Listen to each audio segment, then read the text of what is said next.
আমার মডেলের বিষয় হচ্ছে হাইড্রোলিক ব্রিজ।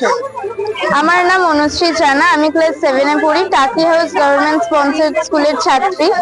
আমার মডেলের বিষয় হচ্ছে হাইড্রোলিক ব্রিজ। এই ব্রিজটির অপর নাম হচ্ছে মুভিং ব্রিজ বা চলমান সেতু। এই ব্রিজটি পাস্কেলের নীতি বা সূত্রের উপর ভিত্তি করে কাজ করে। পাস্কেলের নীতি বা সূত্রটি হলো, যখন কোনো পিস্টনের সাহায্যে তরলের উপর চাপ প্রয়োগ করা হয় তখন সেই চাপ সমস্ত দিকে সমানভাবে ছড়িয়ে পড়ে। আমি এখানে সিরিঞ্জের সাহায্যে চাপ প্রয়োগ করছি।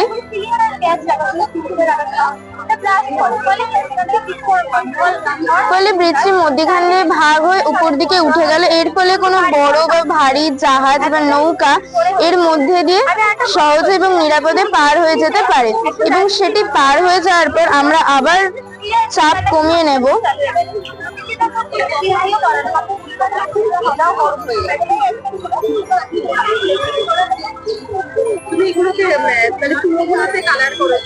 চাপ কমিয়ে নেওয়ার পর ব্রিজটি আবার পুনরায় সেই অবস্থায় ফিরে আসছে এবং এর উপর দিয়ে যানবাহন চলাচল করতে পারছে। এই ব্রিজটি সড়ক পথ এবং জলপথ হিসেবে আমাদের জন্য খুবই উপকারী, জলপথের জন্য। এবং এই ব্রিজটি, এই যে যানবাহন চলাচল করছে, এর ফলে প্রচন্ড ভার যে হচ্ছে বা ওজন, এই ব্রিজটি সেই ওজন বা ভার বহন করার ক্ষমতা রয়েছে। এছাড়া এটিকে কম্পিউটারের সাহায্যে পরিচালনা করা যেতে পারে এবং এটি ভবিষ্যতে ইঞ্জিনিয়ারিং এবং পরিবহন ব্যবস্থার ক্ষেত্রে গুরুত্বপূর্ণ ভূমিকা গ্রহণ করতে চলেছে। এই ব্রিজটি বিভিন্ন জায়গায় দেখা যাচ্ছে, যেরকম আমাদের এখানে বলতে গেলে খিদিরপুরে এই ব্রিজটি দেখা যাচ্ছে। এছাড়া ইংল্যান্ডে তোমার লন্ডন ব্রিজ রয়েছে, মিলেনিয়াম ব্রিজ রয়েছে, তামিলনাড়ুতে মাম্বান ব্রিজ রয়েছে, প্রভৃতি ব্রিজ রয়েছে। Thank you. নমস্কার, আমি রিয়া কৈরালা, আমি Taki house government sponsored girls high স্কুলের ছাত্রী। আজকে আমি যে মডেলটা বানিয়েছি সেটার নাম হচ্ছে মিশন বিশ্ব পরিবেশ দূষণ রোধ। আমি এখানে নামটা দেখিয়ে দিচ্ছি আপনাদেরকে। আজকে আমি যে মডেলটা প্রস্তুত করেছি এটা কিন্তু সম্পূর্ণভাবে সায়েন্স এবং জিওগ্রাফি মিলিয়ে আছে। এটা সম্পূর্ণভাবে দূষণের উপরে তৈরি হয়েছে এবং আজকে আমি যেটা দেখাচ্ছি সেটাতে কিন্তু সাধারণত 3 ধরনের আমি দূষণ রেখেছি। সেটা হচ্ছে এয়ার পলিউশন, নয়েজ পলিউশন আর হচ্ছে ওয়াটার পলিউশন, মানে জল দূষণ, শব্দ দূষণ এবং বায়ু দূষণ। এবার আসছি যেটা আসল কথা, সেটা হচ্ছে কিছু কিছু দূষণ হয় যেটা হচ্ছে প্রাকৃতিক কারণে এবং কিছু কিছু দূষণ ঘটে মনুষ্য সৃষ্টির কারণে। এবার আগে আমি দেখাচ্ছি, যখন আমরা কোনো সিনেমা দেখি বা কোনো ওয়েব সিরিজ দেখি তখন আমরা এক ধরনের নোটিস পাই, সেটা হচ্ছে smoking is injurious to health and it causes cancer. এবার আমি সেটা এখানে দেখিয়েছি। একজন লোক এখানে, ভদ্রলোক এখানে স্মোকিং করছেন। স্মোকিং করার ফলে যে গ্যাসটা বেরোয় সেই গ্যাসটার নাম হচ্ছে নিকোটিন। নিকোটিন কি? নিকোটিন যখন বাতাসের সাথে মেশে তখন কিন্তু বায়ু দূষণ ঘটে। ফলে কি হয়, যেসব বয়স্ক মহিলারা থাকেন বা বাচ্চারা থাকে তাদের কিন্তু ফুসফুসে বা লাংসের প্রবলেম হয়ে থাকে। একটা আমি নাম বলছি রোগের, সেটা হচ্ছে এমফিসিমা।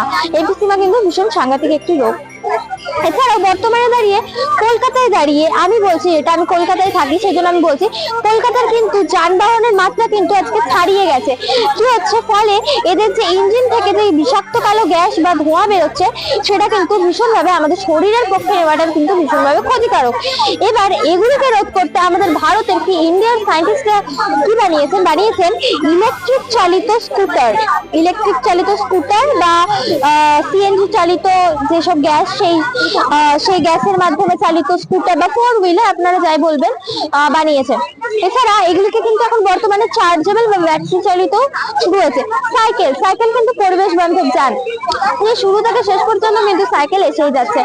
এবার আপনাদের মতো বলতেই পারেন যে এত কিছু যখন হচ্ছে তাহলে ট্রাম কেন বন্ধ হচ্ছে? ট্রামও তো একটা পরিবেশ বান্ধবী যান, তাহলে সেটা কেন বন্ধ হবে? ট্রাম যে বন্ধ হচ্ছে তার কিন্তু অনেক কারণ আছে। তার মধ্যে আমি 2টো কারণ বলছি। একটা হচ্ছে, আপনারাও চাইবেন, আমিও চাইবো যে আমাদের কাজ যেন একটু তাড়াতাড়ি হয়, আমরা যেন একটু এক জায়গা থেকে অন্য জায়গায় তাড়াতাড়ি পৌঁছাতে পারি, এটাই আমরা চাইবো।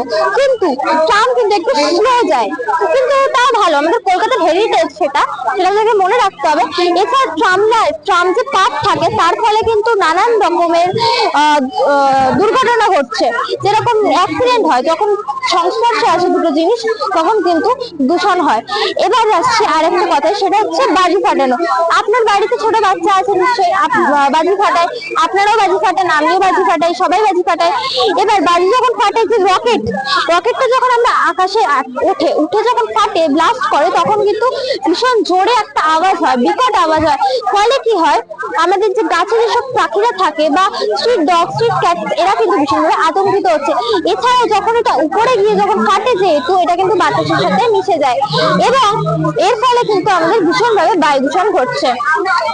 বনফায়ার মানে চায়ের দোকানের সামনে বসবেন, এসে কিন্তু এক কাপ চা সাথে নিউজ পেপার, এইরকমই আমরা জানি। বনফায়ার বলতে আমরা বুঝি চায়ের দোকানের সামনে, মাঠে, যেখানে বলবেন আপনারা।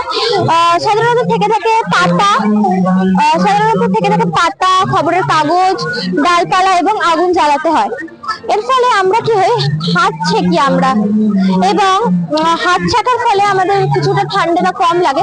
কিন্তু আমাদের এইটা বোঝা উচিত যে যখন আমরা এই যে আগুনটা জ্বালাচ্ছি, তখন কিন্তু আমাদের অনেক ধরনের বিষাক্ত গ্যাস বের হয়, ফলে কিন্তু আমাদের বায়ুটা কিন্তু দূষিত হচ্ছে।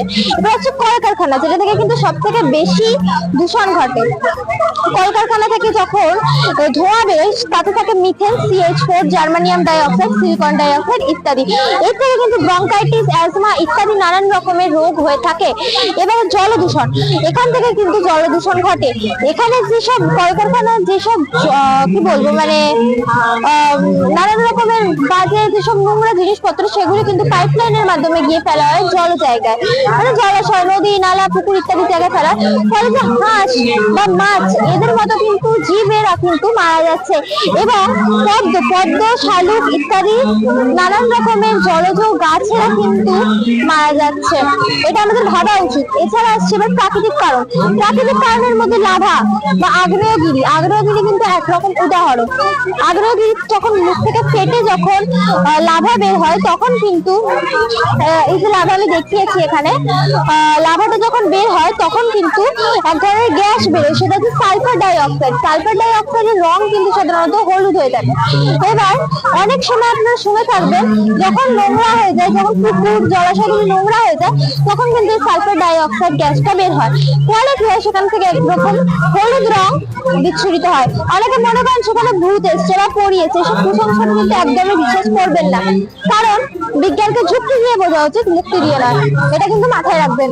এছাড়া যখন লাভাটা বেরোয়, তখন কিন্তু চারদিকের গাছপালা কিন্তু পুড়ে যায়, আমি যেটা এখানে দেখিয়েছি তুলোতে কালার করে। এবং গাছের যে মাত্রা, সেটা কিন্তু ধীরে ধীরে লেভেলটা কমতে থাকে। এটা কিন্তু আমাদের মনে রাখাটা ভীষণ দরকার বলে আমরা মনে করি। এবার হচ্ছে আর একটা কথা, সেটা হচ্ছে আমরা জানি যে আমরা ভারতের জনগণ হিসেবে এক ধরনের শপথ নিয়ে থাকি অনেক সময়। সেইভাবে যদি আমরা শপথ নিতে, আমরা ভারতের জনগণ হিসাবে আমরা আমাদের ভারতকে একটু সুস্থ সবল জীবন দেব, তাহলে আমরা নিশ্চয়ই পারবো। আজ এতটাই।